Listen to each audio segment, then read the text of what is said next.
Alright, we're getting ready for the show tomorrow. Trunked under lithium, sitting at 13.7. Resting. Rock solid, man. And I got the charger on the front battery because that battery is getting weak. But it's getting ready to come out of here anyway. So some of you guys have not seen this thing. I know it's crazy because there's a lot of videos, but we're going to talk about what's in the vehicle. So for those of you who haven't seen the Tahoe, well, welcome to the base machine. Up here in the front, as it sits right now, and these guys are about a season and a half old, I think.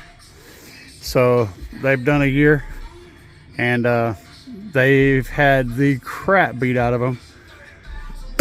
But these are the SLAPZ Oblivion version 2s, and the box is around 3.5 cubic feet per sub, tuned to around 24-25 hertz. Yeah, it's windy as shit, and it plays lows. It does all the stuff. Up here in the front, we got a cheap Chinese head unit we've been trying out, but I can switch out things very quickly in this setup. So we have our bass knob from Bass Case on Facebook. Let's go around the other side here. Well, we'll stop up front. See if I can pop this with one hand. Probably not. All right, up here in the front, right now we have a battery. It's on a battery isolator, 500 amp relay over there. It's getting ready to come out. We're going to eliminate that completely. That battery likes to take a dump on me sometimes, and I'm going a whole different way. But we have two alternators, a 300 amp from Electrical, which is hooked up to the factory wires, and a 370 amp from GP Car Audio, which is a one wire setup, meaning that it just has a single wire. This is a single small wire that I've got protected like crazy, that runs in here and tells it when to turn on and off. And then you got another wire that goes over here to this post, which tells it how much voltage to charge to. We're about to change this up, and we're going to add some diodes in here to bring the voltage up, but that's not the part of this discussion. So I got grounds and power distributing over here, everything going back. I've got 4 power wires, 2 extra ground wires, and 2 more ground wires that run underneath. So we got 4 power and 4 ground going back to the back side. And again, all of this is getting ready to change, but the wires come in here, go through these fuses, go to this distribution block right here, and go straight up into the amplifier. Then I have pigs off of those that turn and go back this way. And so this is the whole wiring setup under here, how it runs. And because I have 2 amps stacked, and they have grounds on the outside and positives on the inside, I had to do some creative stuff with my bus bar and everything, my ground and positive bus bars, to make all this work like I wanted it to. And then we have a cap bank over. It's 500 Faraday lift caps.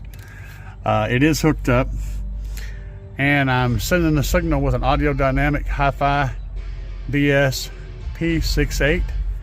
That handles the signal to everything. My mids and highs are handled by a Shock 2K.4 from SLAPZ Audio. All of my gear is SLAPZ that I can run. And I have another SLAPZ Mini underneath that. So I created a little bridge to build over that. So I have my Mini under there, my 2K.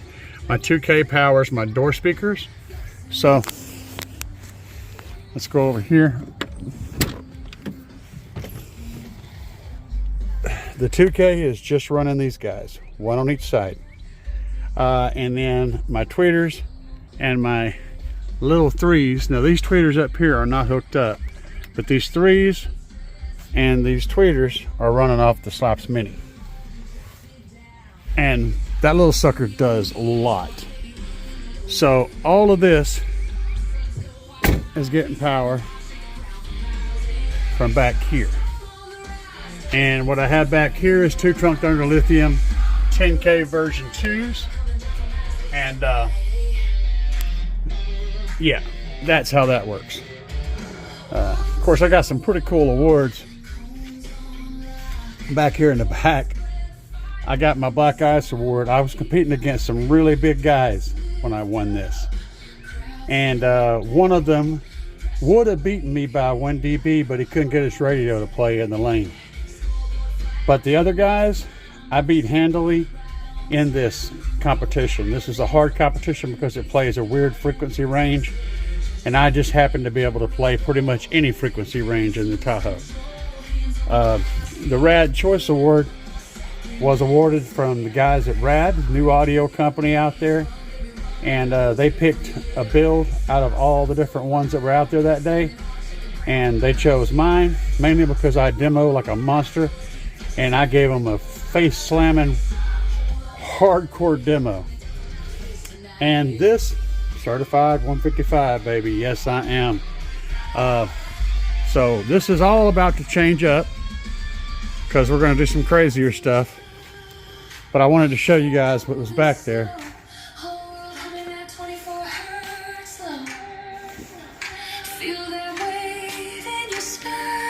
We're about to get some LTO. I got all the LTO stuff except the bars. I'm waiting on those. So, if you guys are interested in any of the music that you've been hearing in the background, just look up Car Audio Enthusiast with an S at the end, all one word, on your favorite music streaming service, and you'll find all my stuff there. I have a lot of bass music and a lot of other stuff. So if you're looking for some cool bass tracks that you've never heard before, there you go. But these pods, the doors, I did them one winter, and they've been doing great. It was my first time, and I actually formed them to the door, so you see it does have some movement because this is actually formed to the door pod. I can take these door pods off, and this comes off with it. They are attached to the metal frame of the door down here too, behind the subwoofer, so they're not just hanging out there. But yeah, those are 2 10-inch SLAPZ Audio mids. I think they're Street Pro, and these things are crazy good, man. Crazy good. So we did lots and lots of work on this the last rebuild, and I've been really pleased with it. I'm not sure if I'm going to change this or not. I've been debating it, but I'm kind of broken. My body's not really doing well, so yeah. I can control my DSP with that controller right there, which allows me to control volume, master volume, and then the radio of course has a volume. But I can play the system without the radio at all, straight through the DSP, using it as a volume control, and then using my bass knob over there from bass case as my bass controller. And she'll do about a 157 on the windshield and over here legal. Actually, probably a little bit more than that. The last time I tested it, I didn't have everything just right, so I probably got a little more than that in it, but it'll do a solid 157. So,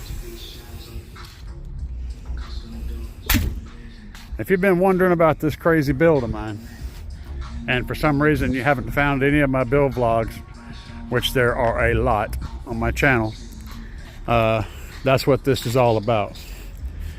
And just to let you guys know, I'm sure there's people wondering about this electrical. Right now, everything is charging everything, and I have a battery delete or not a battery delete, but a battery isolator, killing that AGM when it's sitting. This is about to change to a battery delete system, and well, no, actually, yeah. So what I'm going to do is I'm going to split this charging systems back up again. I remember now. So basically, right now you see there's a power wire that runs from there over to here, and I've got another power wire that's running from there over to there, but it's interrupted by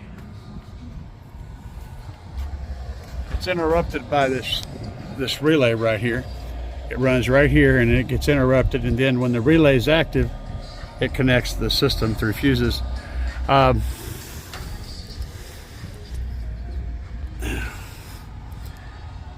So yeah, I'm still debating on how I'm going to change this up. But I'm pretty sure that battery is coming out. Another battery is going to go in, because that battery has been taking a dump on me, and it's not even hooked up to anything. Whenever the vehicle is setting, that battery is not connected to anything. It's just sitting there, right? Because the relay kicks off, and there's no way for it to connect to anything. But I'm going to replace it with something. Not sure what yet. And then I'm going to bump the voltage up on this guy and get my overall voltage up. And then I'll probably separate the alternator again,